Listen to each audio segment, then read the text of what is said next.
नमस्कार मित्रों, मैं डॉक्टर राधाकृष्ण। ई सॉल्यूशन में आपका स्वागत है।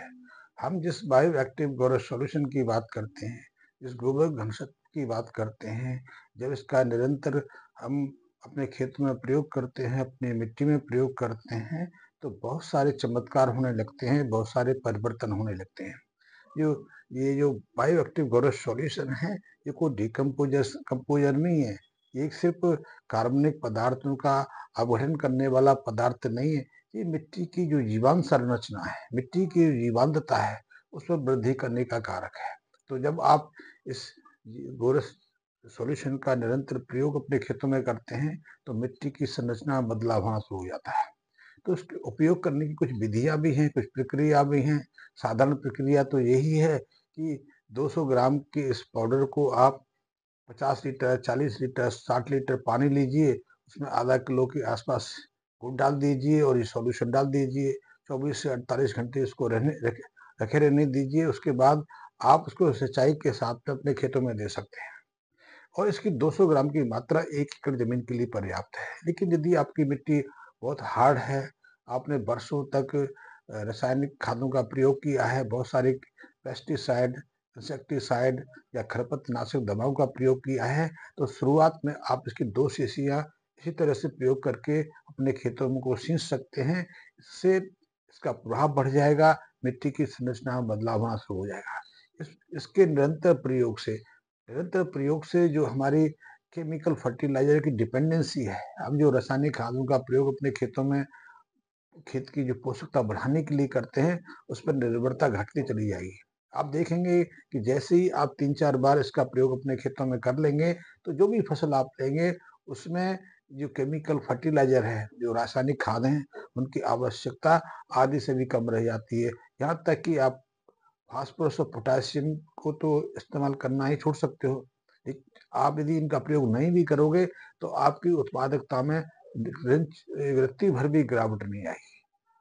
और जब निरंतर इसका आप प्रयोग करते रहेंगे, इसकी मात्रा भी घटाते सकते हैं, क्योंकि यदि इसकी मात्रा घटाना है तो पहले इसका मदर कल्चर तैयार कर लीजिए। मदर कल्चर तैयार करने में थोड़ा ज़्यादा वक्त लगता है। आप यदि साधारणतः इसको 24 से 48 घंटे में पानी के साथ प्रयोग कर सकते हैं।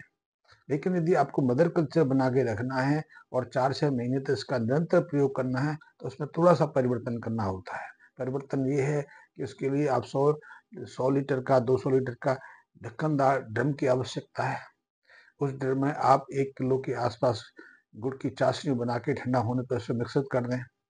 साथ में 1 किलो के आसपास आप चावल की पेस्ट बना के चावल लिए, उसको 24 घंटे तक पानी में भिगो के रखा, फिर उसको पीस के उसकी पेस्ट बना ली। उस पेस्ट को भी 24 घंटे तक आपने सुरक्षित कहीं रख दिया। जब उसमें फर्मेंटेशन शुरू हो जाए, उसमें एक तरह की गंध आना शुरू हो जाए, झाग उठना शुरू हो जाए, तो उस मिश्रण को भी पानी में मिला दीजिए जिसमें आपने गुड़ मिलाया है, और उसमें 200 ग्राम के आसपास इस गोबर घोस जो घनसत्व है, इसको मिश्रण करके रख दीजिए। लेकिन इसको रखने के बाद कम से कम 72 से घंटे से ज़्यादा समय आपको इंतजार करना पड़ेगा।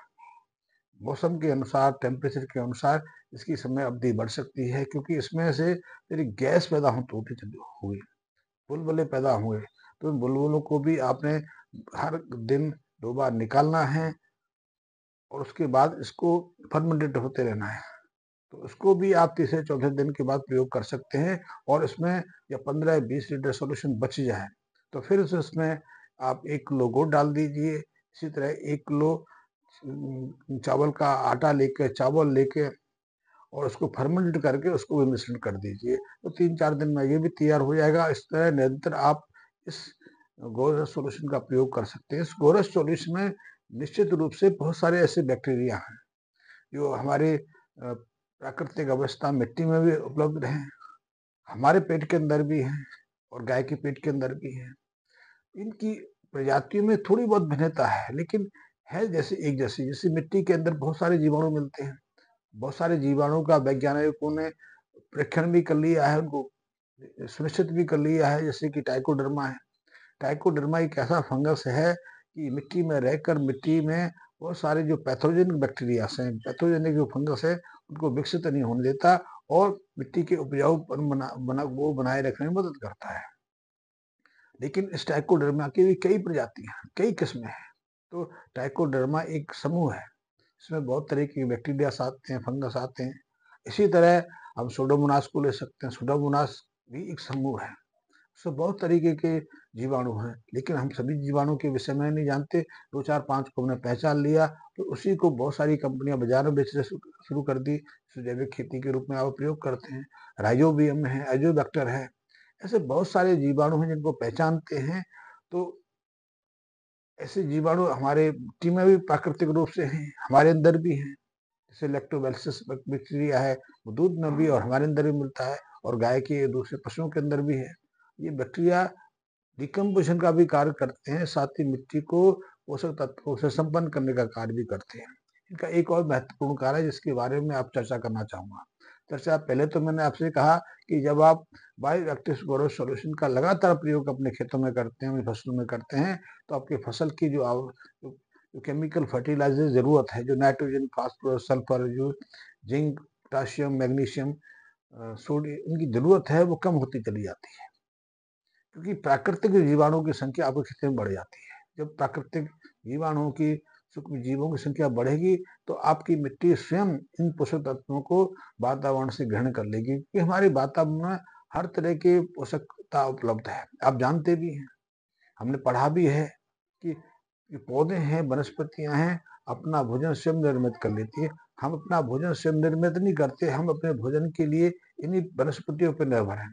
ये वनस्पतियां हमारा आहार तैयार करती हैं, हमारा नहीं पूरे प्राणी जगत का आहार यही तैयार करती हैं। हम उसी को ग्रहण करके अपने भोजन के रूप में उपयोग करते हैं और अपनी आवश्यकताओं की आपूर्ति करते हैं। ये वनस्पतियां तो स्वयं ही उन पोषक तत्वों को ग्रहण कर लेती हैं। हम लोहा नहीं खा सकते, हम कार्बन डाइऑक्साइड का, कोयले का सीधा प्रयोग नहीं कर सकते। आप जानते होंगे कि कार्बन का अच्छा स्रोत है कोयला, और अच्छा स्रोत है हीरा। हीरा को हम खा सकते हैं। हीरा को यदि हमारे पेट में चला जाए तो हमारी अतड़ियों में जख्म कर देगा और हम धीरे धीरे मृत्यु को प्राप्त हो जाएंगे। यही हीरा जब मूल्यवान होकर चमकदार हो जाता है तो बहुत अति मूल्यवान बन जाता है, तो गहने के रूप में या अपनी सार्थता के रूप में कुछ चीजों को काटने का काम आता है। तो उस, और कोयले के रूप में, ये ईंधन के रूप में काम आता है, ऊष्मा देने का काम आता है। लेकिन हम कोयले का प्रयोग सीधे सीधे नहीं कर सकते। तो उसी कोयले, उसी कार्बन से कोयले का निर्माण होता है, और इसी कार्बन से carbon, methane, carbohydrate, glucose, sucrose, fructose, जितने भी जो हमारे पोषक आहार हैं, इसी से निर्मित होते हैं। इसी से बहुत सारी प्रोटीन की रचना होती है। जटिल संरचनाएं इसी कार्बन के जो अणु हैं उनके माध्यम से होती हैं। हमारे जीवांश, हमारी सेल के निर्माण में भी कार्बन की बहुत महत्वपूर्ण भूमिका है। आपको जानकर आश्चर्य होगा, चाहे हमारा शरीर हो या वनस्पति का हो, करीब करीब 50% कार्बन एटम, जो अणु हैं, उनकी मदद से निर्मित होता है। तो वनस्पतियां अपना आहार सीधा निर्मित कर लेती है, हम निर्मित नहीं कर सकते। तो आप जैसे ही इस गोरस सॉल्यूशन का प्रयोग अपने खेतों में करते हैं, खेतों में जीवांश बढ़ना शुरू हो जाता है, जीवाणु की संख्या वृद्धि होने शुरू हो जाती है। और जब जीवाणु सक्रिय होंगे, जीवांश बढ़ेगा, तो हमारी मिट्टी, हमारी जो सॉइल है, वो अपना जो पोषकता है स्वयं ग्रहण करना शुरू कर देती है। तो वो वातावरण से नाइट्रोजन सोख के हमारे वनस्पति को, हमारे पेड़ पौधों को देना शुरू कर देती है। फास्फोरस है वो रिसाइकल होना शुरू हो जाता है, कि हमारी फसलों को इतनी अधिक मात्रा में फास्फोरस की आवश्यकता नहीं है। हम अपने खेतों में, अपनी फसलों में फास्फोरस देते हैं, मात्र उसका 15 से 20% उपयोग होता है। अन्यथा ज्यादातर फास्फोरस इनएक्टिव होकर बिना किसी सक्रियता के मिट्टी में पड़ा रहता है। उसको सक्रिय करने का काम भी यही जीवाणु करते हैं। तो जब जीवाणु आपकी मिट्टी में सक्रिय होंगे, तो मिट्टी के अंदर तो आपने डीएपी के रूप में फास्फोरस दे दिया, पोटाश दे दिया, कि उसमें से अधिकांश आपकी मिट्टी में है, लेकिन वो सक्रिय अवस्था में नहीं है, यूजफुल अवस्था में नहीं है। लेकिन जब आपकी मिट्टी में माइक्रोब्स सक्रिय होंगे, तो वही फास्फोरस आपकी फसलों को उपलब्ध होना शुरू हो जाएगा, और उस फास्फोरस को सक्रिय करने का कार्य ये गोरस सॉल्यूशन के जीवाणु कर देते हैं। इन जीवाणुओं की एक और उपयोगिता है, उसके बारे में भी जानना आवश्यकता है। वो आवश्यकता है कि जो वनस्पति, जो पादप हार्मोन्स हैं, उनकी सक्रियता में भी इसकी बहुत महत्वपूर्ण भूमिका रहती है। जब मिट्टी के अंदर जीवाणु की वृद्धि होती है, जीवाणु सक्रिय होते हैं, तो बहुत तरीके के वो पदार्थों का निर्माण करते हैं। बहुत तरह के जो बायोएक्टिव रसायन हैं, हमारी मिट्टी में निर्मित होना शुरू हो जाते हैं। और जब ये बायोएक्टिव रसायन फसलों की जड़ों के माध्यम से फसलों में पहुंचते हैं, तो उनके बहुत सारे जो हार्मोन्स हैं, उससे प्रभावित होते हैं।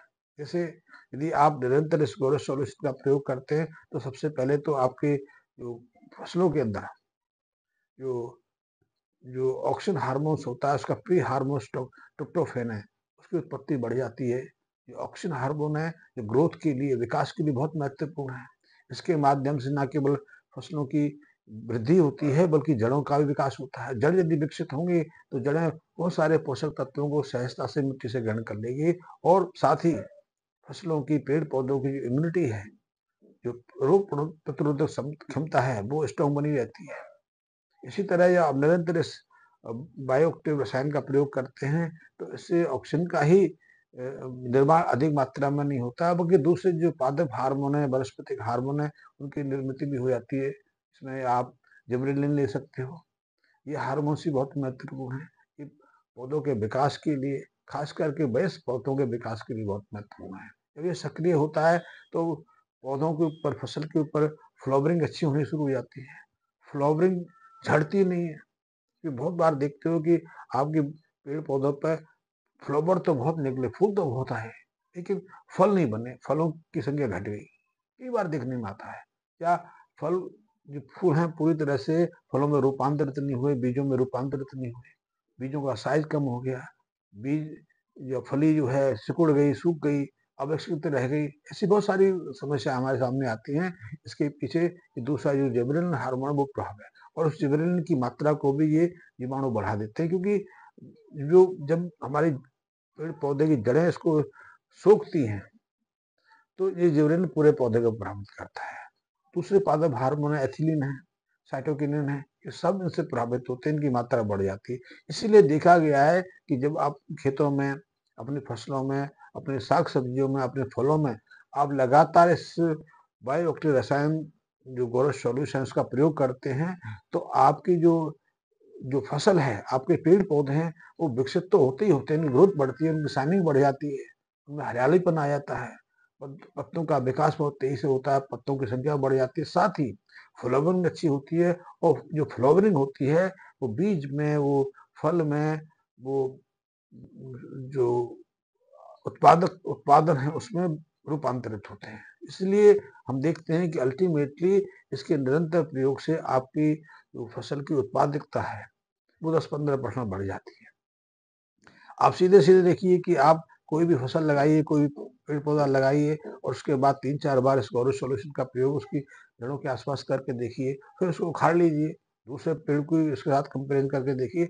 आपको इससे सिंचित जो पेड़-पौधे हैं, जो जो फसलें हैं, उनकी जड़ें सामान्य फसलों की तुलना में 2 गुना, 2.5 गुना ज़्यादा फल-फूली, विकसित दिखाई देंगी। ये जड़ें विकसित है तो प प आपका पेड़, आपका पौधा मजबूत है।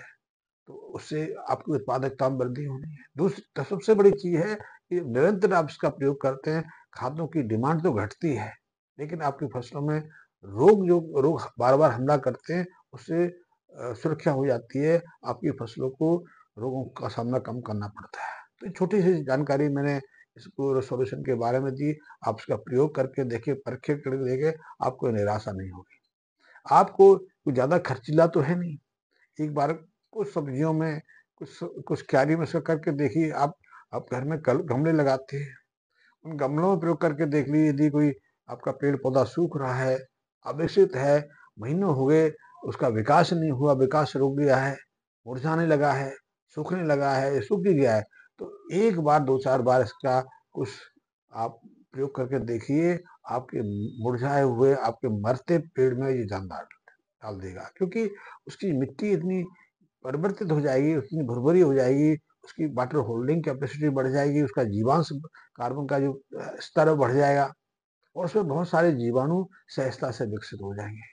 आज वीडियो में ही समाप्त करता हूँ।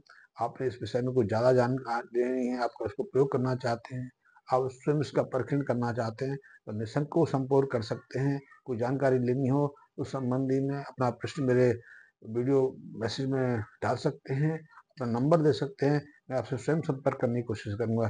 धन्यवाद मित्रों।